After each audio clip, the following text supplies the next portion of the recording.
So narang isda, magtuwatag isda. Isda ni siya nga sibas. So na anak ko'y tangad, kamatis, ug luya, niya sibuyas, bombay. So nakabukal na kong tubig. Of course. At ito na yung isda. So since bukal na, anong Tagalog sa bukal? Kumukulo. So ito na siyang ilunod. Ilunod natin. Ilunod natin ang isda. So, atong ukayin. Ukayin natin.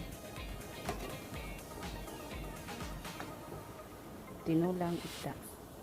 Ukayin natin tapos ato na siyang takloban. Hangtod niya maluto niya. Timplahan. Ako nang itakloban, ato lang siyang hinayan o kayo gamay para di mahatog galuto. So siyang ihuwaton unya nga maluto ang isda. So mga niya atong kaon ni siya kaning mga inaning bulak-bulak kay kung siya magdala og damon.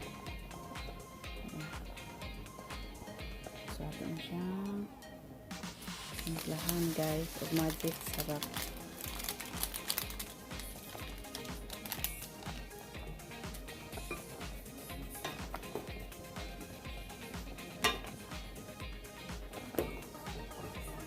Tinola espesyal.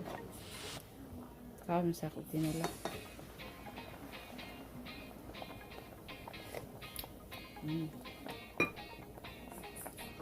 So since bukal na, idagdag natin ang talbos ng kamote at sili, labuyo at sibuyas dahon at kurawin. Kurawin sa Tagalog sa kuraw. Ukay-ukayin.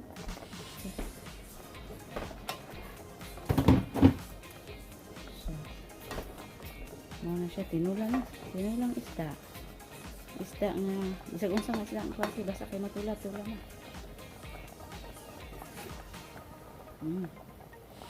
Yan. So, ready na ang tinula. So, Bisaya tinola version. Bisaya isdang tinola version. Diba? Bye guys. Salamat sa panonood o abangan ang susunod na video ng aking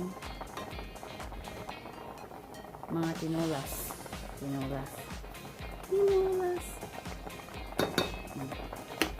Mora na. Diba, tinola na.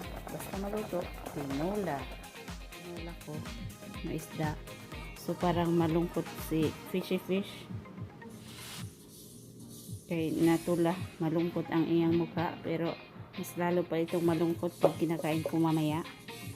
At ito na ang kanyang resulta.